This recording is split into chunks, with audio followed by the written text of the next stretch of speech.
नमस्कार, आप देख रहे हैं संसद टीवी। मैं हूं आपके साथ शालिनी खंडेलवाल। स्वागत है आप सभी का टॉप न्यूज में। दिखाएंगे आपको देश दुनिया की तमाम बड़ी खबरें, साथ ही रूबरू कराएंगे आर्थिक जगत और खेल जगत के समाचारों से भी। आइए शुरुआत करते हैं हेडलाइंस के साथ। गुजरात विधानसभा चुनाव की 89 सीटों पर प्रचार खत्म। कल होगा मतदान। पहले चरण में 788 प्रत्याशियों की किस्मत दांव पर। जमानत के बावजूद गरीब कैदियों की रिहाई न होने पर सुप्रीम कोर्ट ने मांगी रिपोर्ट। राष्ट्रपति द्रौपदी मुर्मू ने संविधान दिवस पर न्यायपालिका से किया था मदद का आग्रह। जीईएम पोर्टल पर 8 महीने में 1 लाख करोड़ के पार पहुंची खरीद। प्रधानमंत्री ने की सराहना, कहा पारदर्शिता की दृष्टि से पासा पलटने वाला है पोर्टल। राष्ट्रपति द्रौपदी मुर्मू आज प्रदान करेंगी राष्ट्रीय खेल पुरस्कार। स्टार टेबल टेनिस खिलाड़ी अचंता शरथ कमल को मिलेगा सर्वोच्च खेल सम्मान, मेजर ध्यानचंद खेल रत्न पुरस्कार 2022। फीफा वर्ल्ड कप 2022 में मेजबान कतर प्री क्वार्टर फाइनल की दौड़ से बाहर। अंतिम 16 में पहुंचे नीदरलैंड और सेनेगल। और टॉप न्यूज में अब खबरें विस्तार से।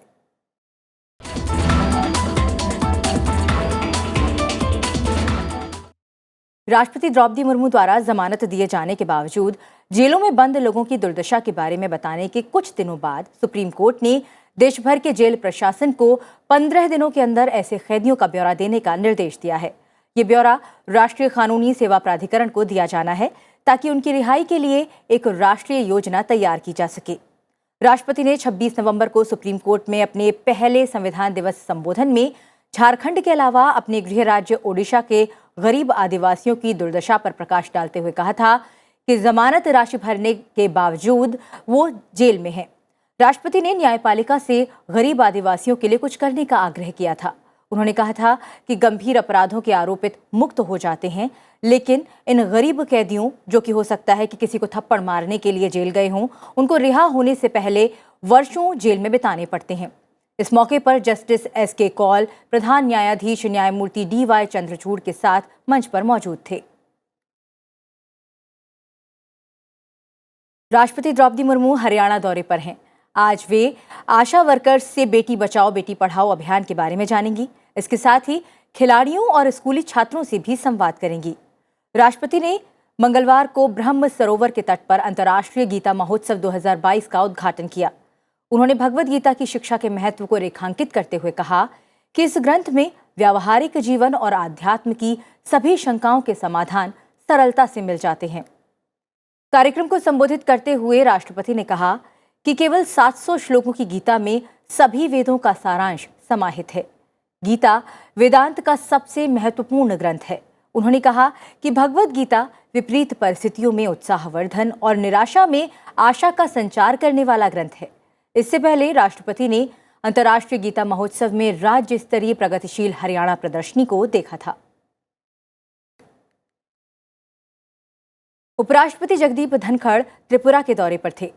अगरतला में उपराष्ट्रपति जगदीप धनखड़ ने महाराजा बीर बिक्रम कॉलेज में त्रिपुरा की ऐतिहासिक और सांस्कृतिक विरासत पर आयोजित एक प्रदर्शनी का उद्घाटन किया। महाराजा बीर बिक्रम कॉलेज में आयोजित समारोह को संबोधित करते हुए उपराष्ट्रपति ने कहा कि दुनिया का कोई भी देश भारत की प्रगति की रफ्तार से मुकाबला नहीं कर पा रहा है और पूरी दुनिया में भारत की आवाज सम्मान के साथ सुनी जा रही है। उन्होंने त्रिपुरा को जीवंत संस्कृति और गौरवशाली इतिहास की भूमि बताते हुए कहा कि भगवान ने त्रिपुरा को नैसर्गिक सुंदरता और प्रकृति का उपहार दिया है। उपराष्ट्रपति ने युवाओं और छात्रों को संविधान में वर्णित मौलिक कर्तव्यों का पालन करने की भी अपील की। No country in the world is matching progress of India. Just imagine where are we now? In the entire world, our voice is heard with respect. In the entire world, the fact that we are an Indian, we have a different stature. इससे पहले उपराष्ट्रपति ने त्रिपुरा में माता त्रिपुरेश्वरी देवी के दर्शन किए।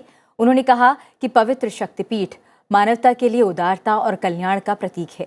उन्होंने इस प्राचीन मंदिर में बड़े पैमाने पर विकास के बारे में जानकर खुशी जताई। त्रिपुरा के बाद उपराष्ट्रपति जगदीप धनखड़ पश्चिम बंगाल पहुंचे। कोलकाता पहुंचने पर पश्चिम बंगाल के राज्यपाल डॉक्टर सीवी आनंद बोस और पश्चिम बंगाल सरकार के मंत्रियों ने उनका स्वागत किया। उपराष्ट्रपति ने कोलकाता के प्रसिद्ध काली घाट मंदिर में प्रार्थना की। उन्होंने ट्वीट किया कि मां काली हम सब पर अपनी कृपा बनाए रखें। सरकारी खरीद पोर्टल GeM से वस्तुओं और सेवाओं की खरीद चालू वित्त वर्ष में अब तक 1 लाख करोड़ रुपए के स्तर को पार कर गई है। प्रधानमंत्री नरेंद्र मोदी ने इस पर खुशी जताते हुए कहा कि GeM पोर्टल देश के लिए उद्यमिता, उत्साह दर्शाने और पारदर्शिता की दृष्टि से पासा पलटने वाला पोर्टल है। प्रधानमंत्री ने ट्वीट करते हुए इस मंच पर अपने उत्पाद प्रदर्शित करने वालों की सराहना की और दूसरों से भी ऐसा करने का आग्रह किया। इससे पहले वाणिज्य और उद्योग मंत्री पीयूष गोयल ने GeM मंच से खरीद के आंकड़े साझा किए। केंद्र सरकार के सभी मंत्रालयों और विभागों द्वारा वस्तुओं और सेवाओं की ऑनलाइन खरीद के लिए 9 अगस्त 2016 को गवर्नमेंट ई-मार्केट यानी GeM पोर्टल की शुरुआत की गई थी। इस पोर्टल से खरीदारी करने वालों में शीर्ष 5 राज्यों में गुजरात, उत्तर प्रदेश, महाराष्ट्र और मध्य प्रदेश शामिल हैं। आपको बता दें कि GeM यानी कि ई-मार्केट प्लेस में 63,000 से अधिक सरकारी क्रेता संगठन के साथ साथ 54 लाख से अधिक विक्रेता और सेवा प्रदाता हैं।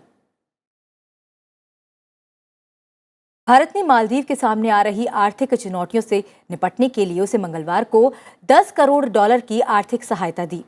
विदेश मंत्रालय में एक समारोह आयोजित किया गया जिसमें हिंद महासागर क्षेत्र में स्थित इस देश के विदेश मंत्री अब्दुल्ला शाहिद और वित्त मंत्री इब्राहिम अमीर भी उपस्थित थे। वीडियो लिंक से समारोह में उपस्थिति दर्ज कराने वाले भारतीय विदेश मंत्री डॉक्टर S जयशंकर ने ट्वीट किया, दोनों देशों द्वारा एक दूसरे के कल्याण और हितों के लिए वास्तविक चिंता पर आधारित हमारी विशेष साझेदारी हर समय और खासतौर पर जरूरत के समय कारगर होती है। विदेश मंत्री शाहिद ने इस मदद के लिए भारत का शुक्रिया अदा किया। विदेश मंत्री डॉक्टर S जयशंकर ने कहा है कि भारत की उन्नति का सीधा संबंध देश की प्रौद्योगिकी में हुई प्रगति से है। दिल्ली में 7वें वैश्विक प्रौद्योगिकी शिखर सम्मेलन को संबोधित करते हुए विदेश मंत्री ने कहा कि ये विषय समय के अनुरूप है क्योंकि आज प्रौद्योगिकी भू राजनीति के केंद्र में है। उन्होंने कहा कि देशों ने प्रौद्योगिकी का इस्तेमाल करते हुए अपनी राष्ट्रीय सुरक्षा से संबंधित निर्णय लिए हैं। डॉक्टर S जयशंकर ने कहा कि प्रौद्योगिकी के संबंध में कोई भी संशय नहीं कर सकता है। उन्होंने इस बात पर जोर दिया कि आज के दौर में डाटा नया ईंधन है और प्रौद्योगिकी में सशक्त राजनीतिक अर्थ अंतर्निहित है। It's a false argument to present it as, are you for globalization or against globalization? I don't think today anybody can be against it because it's such a deep reality. I think the right argument is, are you for collaborative globalization or are you for a globalization model which allows domination by a few players? And so how flat or in a sense and how broad is your globalization model? I think that to my mind is the real debate, and that debate is going to be very much driven by technology. इस कार्यक्रम से इतर विदेश मंत्री ने दिल्ली में Indonesia के राजनीतिक, कानूनी, मानवाधिकार और सुरक्षा मामलों के समन्वय मंत्री मोहम्मद महफूज से मुलाकात की। इस दौरान G20 से जुड़े विषयों, म्यांमार की स्थिति और द्विपक्षीय सहयोग के बारे में चर्चा की गई। भारत अपने नागरिकों और साझेदारों को मानवीय सहायता और आपदा राहत प्रदान करने की अपनी क्षमता के साथ हिंद प्रशांत क्षेत्र में एक क्षेत्रीय शक्ति और सुरक्षा प्रदाता के रूप में उभरा है।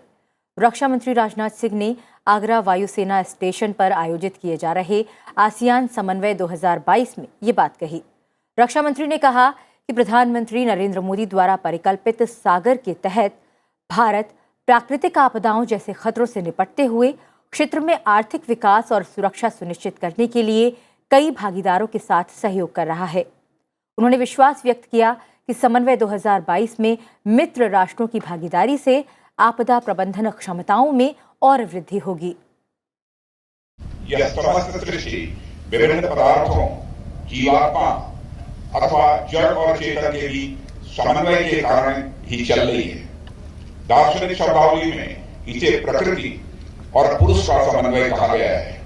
दूसरे शब्दों में कहें तो यह नेचर और ह्यूमन का समन्वय है।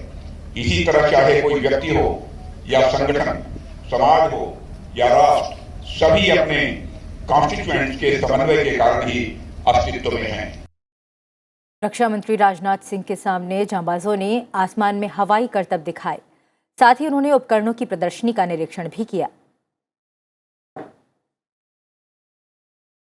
वहीं रक्षा मंत्री राजनाथ सिंह ने सशस्त्र सेना झंडा दिवस CSR सम्मेलन में अपने संबोधन में कहा कि सैनिकों के त्याग और बलिदान की वजह से हमारा देश पूरी तरह से सुरक्षित है। उन्होंने कहा कि जिस देश में राष्ट्रीय सुरक्षा मजबूत नहीं है, वहां उद्योग और व्यवसाय कभी नहीं फल फूल सकते। ऐसे में हमारा पूरा दायित्व बनता है कि हम हमारे सैनिकों के परिजनों की पूरी मदद करें। राजनाथ सिंह ने इसके लिए लोगों से उदारता से योगदान देने की अपील की। इस मौके पर रक्षा मंत्री ने सशस्त्र सेना झंडा दिवस कोष के लिए एक नई वेबसाइट की शुरुआत भी की। अब बात करते हैं गुजरात विधानसभा चुनाव की।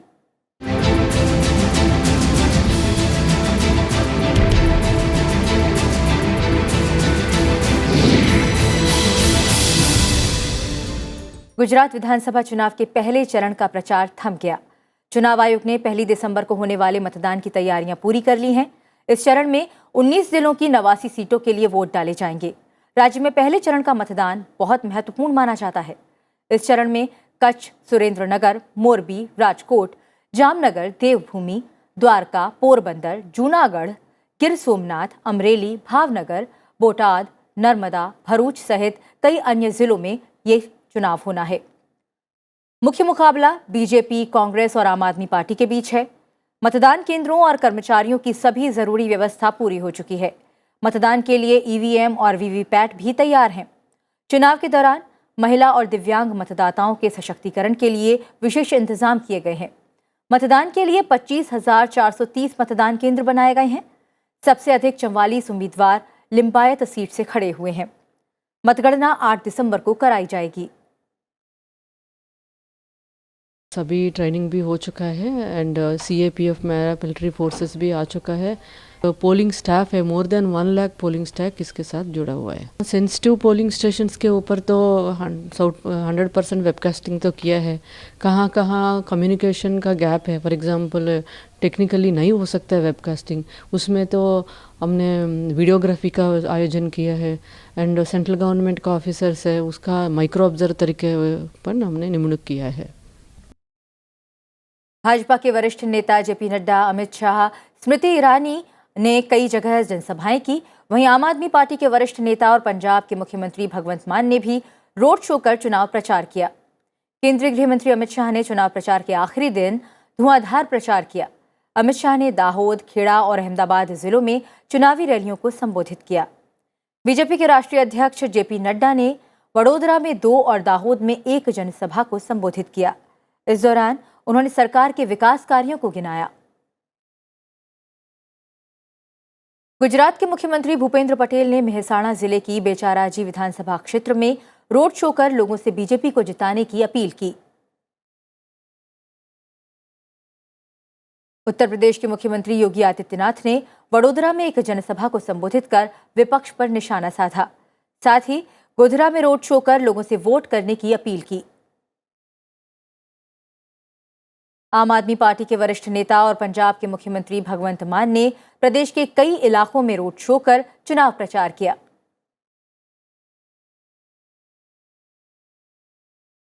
इस पर ज्यादा जानकारी के लिए चलते हैं हमारे संवाददाता अखिलेश सुमन के पास। अखिलेश, कल चुनाव प्रचार समाप्त हो गया और कल यानी कि शुक्रवार के दिन मतदान होना है, गुरुवार के दिन मतदान होना है, तो इस पर क्या जानकारी आपके पास है?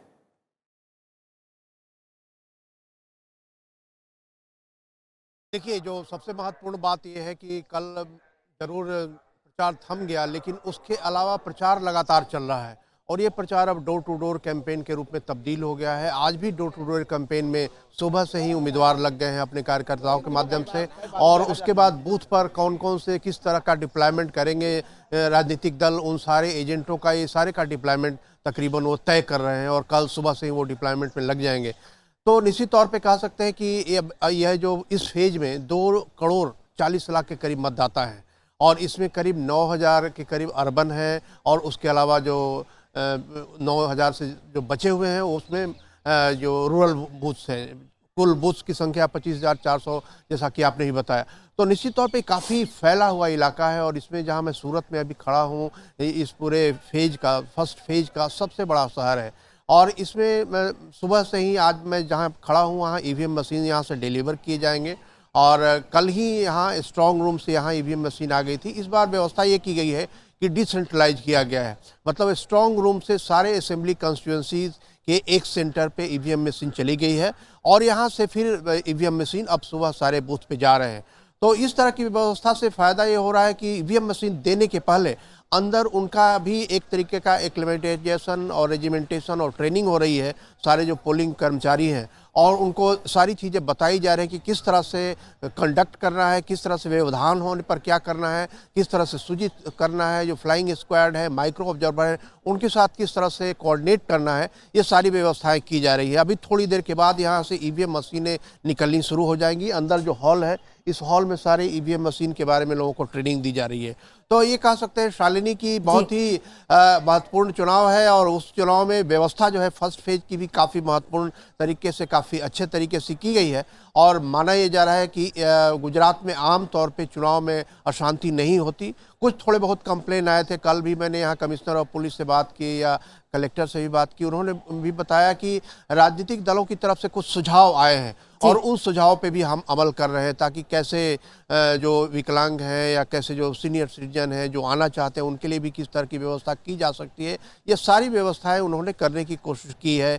पिंक बूथ भी बनाए गए हैं, हर कंस्टिट्यूंसी में एक विकलांग के नेतृत्व में बूथ बनाया गया है ताकि इस क्षेत्र के जो कह सकते हैं कि इस फेज धन्यवाद अखिलेश इस जानकारी के लिए। तबके हैं, महिला बूथ बनाई गई हैं।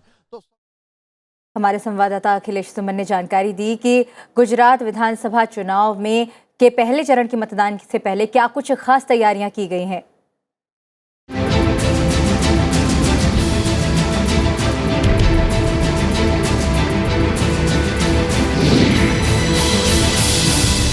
और अंतर्राष्ट्रीय खबरों से पहले एक नजर डाल लेते हैं टॉप 10 खबरों पर।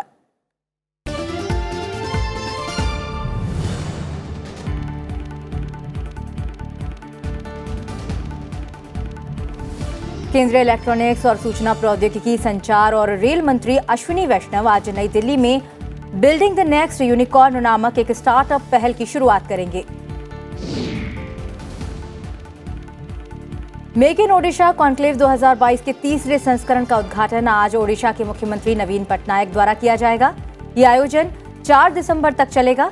ये आयोजन ओडिशा की विकास गाथा और इसके अनुकूल निवेश वातावरण को प्रदर्शित करेगा।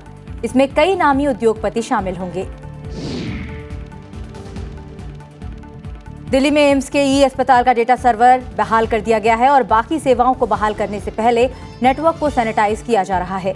फिलहाल आउट पेशेंट, इन पेशेंट, प्रयोगशालाओं आदि सहित सभी अस्पताल सेवाएं मैनुअल मोड पर चलती रहेंगी। हैकिंग के बाद पिछले 6 दिनों से इसके तमाम सर्वर को सैनिटाइज करने की प्रक्रिया चल रही है। सर्वोच्च न्यायालय दशकों पुराने कर्नाटक महाराष्ट्र सीमा विवाद की सुनवाई करेगा। बोम्मई के नेतृत्व वाली कर्नाटक सरकार ने महाराष्ट्र के कुछ इलाकों और गांवों पर अपना दावा पेश किया है, जबकि महाराष्ट्र ने भी कर्नाटक के कुछ क्षेत्र को अपना बताया है। उधर सुप्रीम कोर्ट की सुनवाई के एक दिन पहले कर्नाटक के सीएम बसवराज बोम्मई दिल्ली पहुंच गए हैं। उन्होंने बीजेपी अध्यक्ष जेपी नड्डा के अलावा पूर्व अटॉर्नी जनरल मुकुल रोहतगी सहित कई सीनियर एडवोकेट से मुलाकात की। कार्बन डेटिंग की मांग वाली याचिका पर सुनवाई आज इलाहाबाद उच्च न्यायालय में होगी। वाराणसी के जिला न्यायाधीश के उस आदेश को चुनौती देने वाली एक पुनरीक्षण याचिका पर आज सुनवाई की जाएगी, जिसमें निचली अदालत ने ज्ञानवापी मस्जिद परिसर में पाए गए शिवलिंग की कार्बन डेटिंग की मांग से इनकार कर दिया था।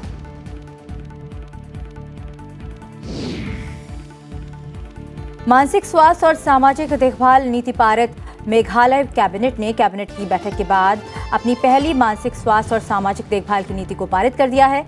इसके साथ ही मेघालय ऐसी नीति रखने वाला पूर्वोत्तर का पहला राज्य और भारत का तीसरा राज्य बन गया है।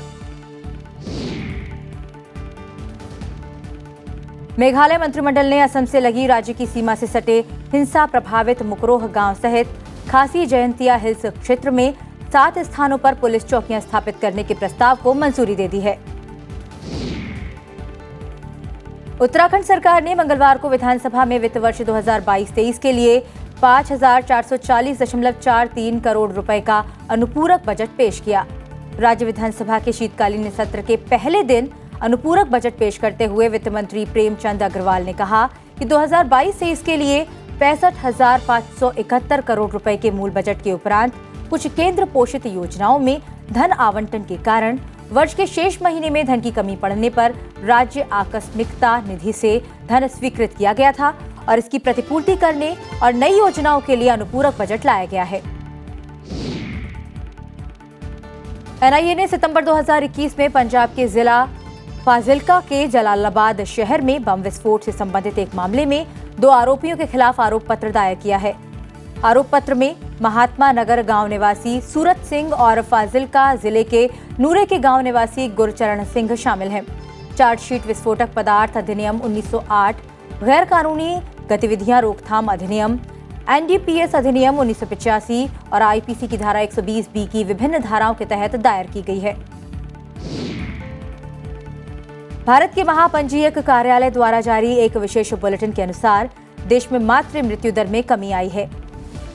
2014 से 2016 में प्रति लाख बच्चों के जन्म पर 130 माताओं की मौत की तुलना में 2018 से 2020 में 97 माताओं की मृत्यु प्रति लाख हुई थी।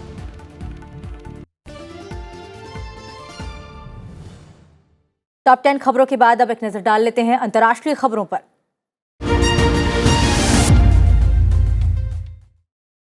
रूस के प्रतिबंध के बाद ऊर्जा स्रोतों की विकल्प में तलाश में जुटा यूरोप लगातार संघर्ष कर रहा है।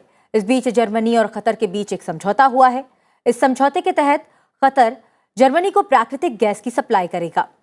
कतर के ऊर्जा मंत्री साद शेरिदा अलकाबी ने कहा कि 2026 से कम 15 वर्षों के लिए प्रतिवर्ष 2 मिलियन टन गैस जर्मनी को भेजी जाएगी।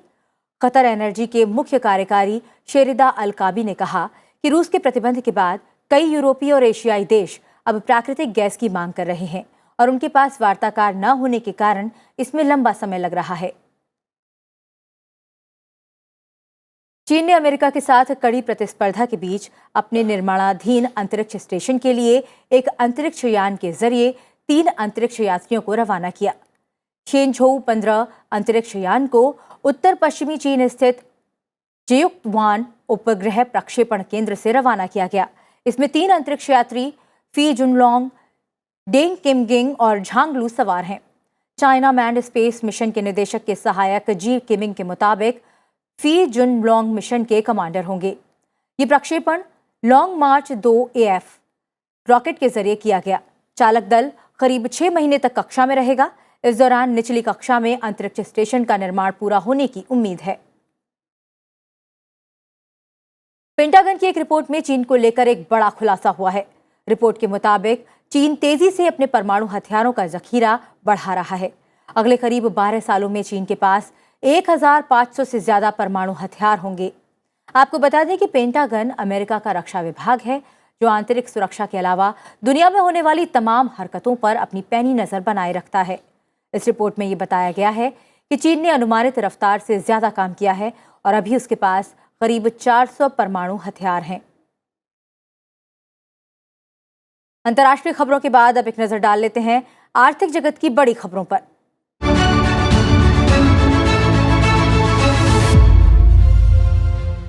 केंद्रीय वित्त मंत्री निर्मला सीतारमण ने कहा कि प्रधानमंत्री नरेंद्र मोदी की अगुवाई वाली सरकार ने पिछले 8 साल में आधुनिक प्रौद्योगिकी का इस्तेमाल कर प्रत्यक्ष लाभ अंतरण यानी डीबीटी के माध्यम से 2 लाख करोड़ रुपए गलत हाथों में जाने से बचाए हैं। उन्होंने भोपाल में 21वीं सदी के वैश्विक परिदृश्य में भारत का आर्थिक सामर्थ्य इस विषय पर दत्तोपंत ठेंगड़ी स्मृति राष्ट्रीय व्याख्यानमाला 2022 को संबोधित करते हुए ये बात कही।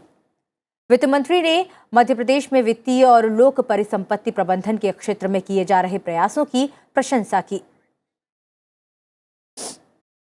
टेक्नोलॉजी की वजह से कितने सारे हमारे बेनिफिट हमें मिला। 2 लाख करोड़ से ज्यादा बचत स्टेट गवर्नमेंट सेंट्रल गवर्नमेंट के हुआ, 2 लाख से ज्यादा बचत, क्योंकि डायरेक्ट बेनिफिट ट्रांसफर के साथ जब सीधा अकाउंट में पैसा जाता है, उस अकाउंट का आधार भी वेरीफाई होने के बाद जाता है, फ्रॉड अकाउंट का पॉसिबिलिटी उधर नहीं है। रिजर्व बैंक कल से डिजिटल रुपए के खुदरा उपयोग के लिए पायलट आधार पर परीक्षण शुरू करेगा, जिसमें सार्वजनिक और निजी क्षेत्र के 4 बैंक शामिल होंगे। आरबीआई ने केंद्रीय बैंक डिजिटल मुद्रा के खुदरा उपयोग संबंधी पायलट परीक्षण की घोषणा की। आरबीआई ने कहा कि 1 दिसंबर को बंद उपयोगकर्ता समूह में चुनिंदा जगहों पर यह परीक्षण किया जाएगा। इसमें ग्राहक और बैंक मर्चेंट दोनों शामिल होंगे। इसके पहले केंद्रीय बैंक डिजिटल रुपए के थोक खंड का पायलट परीक्षण कर चुका है। 1 नवंबर को डिजिटल रुपए के थोक खंड का पहला पायलट परीक्षण हुआ था। और अब बात खेल जगत से आने वाली बड़ी खबरों की।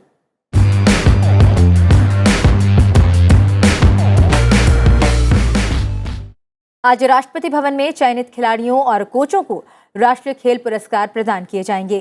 स्टार टेबल टेनिस खिलाड़ी अचंता शरथ कमल को सर्वोच्च खेल सम्मान मेजर ध्यानचंद खेल रत्न पुरस्कार 2022 प्रदान किया जाएगा। वहीं शटलर लक्ष्य सेन, एचएस प्रणय और महिला मुक्केबाज निखत जरीन सहित 25 खिलाड़ियों को खेल और राष्ट्रमंडल खेलों 2022 में शानदार प्रदर्शन के लिए अर्जुन पुरस्कार दिया जाएगा। इसके अलावा जीवन ज्योत सिंह तेजा, मोहम्मद अली कमर, सुमा सिद्धार्थ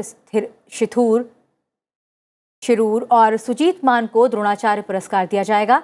साथ ही क्रिकेट श्रेणी में दिनेश जवाहर लाड, फुटबॉल से बिमल प्रफुल्ल घोष और राज सिंह को लाइफ टाइम अचीवमेंट अवार्ड से सम्मानित किया जाएगा।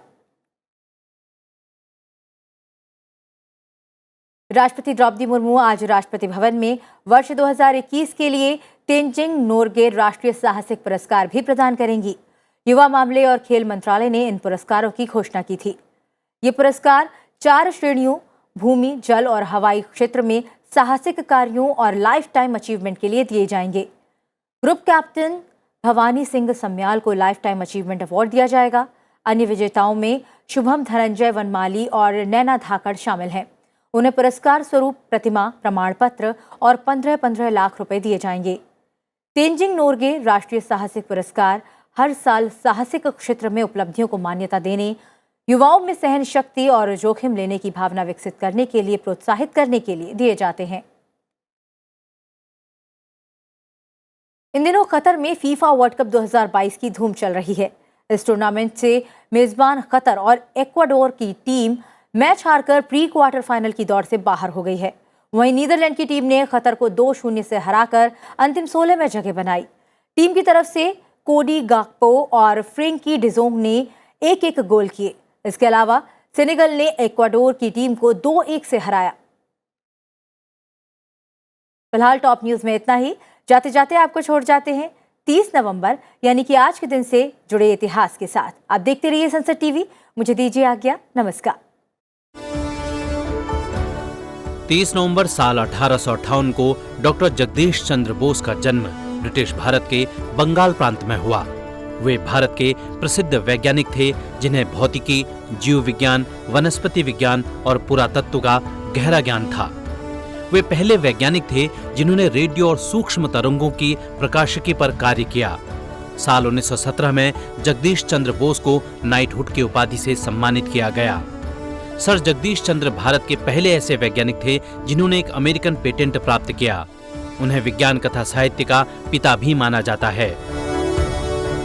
30 नवंबर साल 1888 को पंडित गेंदालाल दीक्षित का जन्म उत्तर प्रदेश के आगरा में हुआ। वे क्रांतिकारियों के बीच मासाब नाम से पहचाने जाते थे। क्रांतिवीर गेंदालाल ने न सिर्फ सैकड़ों छात्रों और नवयुवकों को स्वतंत्रता की लड़ाई से जोड़ा, बल्कि बिहार के 10 सरदारों में राष्ट्रीय भावना जगाकर उन्हें आजादी की लड़ाई के लिए प्रेरित किया। राष्ट्र प्रेम की दीक्षा और हथियार चलाने की शिक्षा देने के नाते उन्हें क्रांतिकारियों का द्रोणाचार्य भी कहा जाता है। इतिहास में उनकी पहचान मैनपुरी षड्यंत्र केस के सूत्रधार के रूप में होती है। 30 नवंबर साल 1965 को दिल्ली में शंकर अंतर्राष्ट्रीय गुड़िया संग्रहालय की स्थापना हुई। इसकी स्थापना मशहूर कार्टूनिस्ट के शंकर पिल्लई ने की। उन्हें भारत में राजनीतिक कार्टूनिंग के पिता के रूप में भी जाना जाता है। यहाँ विभिन्न परिधानों में सजी गुड़ियों का संग्रह विश्व के सबसे बड़े संग्रहों में से एक है। यह संग्रहालय दिल्ली के चिल्ड्रन बुक ट्रस्ट भवन में स्थित है। संग्रहालय का नाम गुड़िया घर भी है। यह संग्रहालय 2 हिस्सों में बटा है। एक हिस्से में यूरोपियन देशों की गुड़िया रखी गई हैं, तो वहीं दूसरे भाग में एशियाई देशों, मध्य पूर्व, अफ्रीका और भारत की गुड़िया प्रदर्शित की गई हैं। जब इस संग्रहालय की शुरुआत की गई तब इसमें 1000 गुड़िया थी। वर्तमान में यहाँ दुनिया के लगभग 85 देशों के लगभग 6000 गुड़ियों का संग्रह है।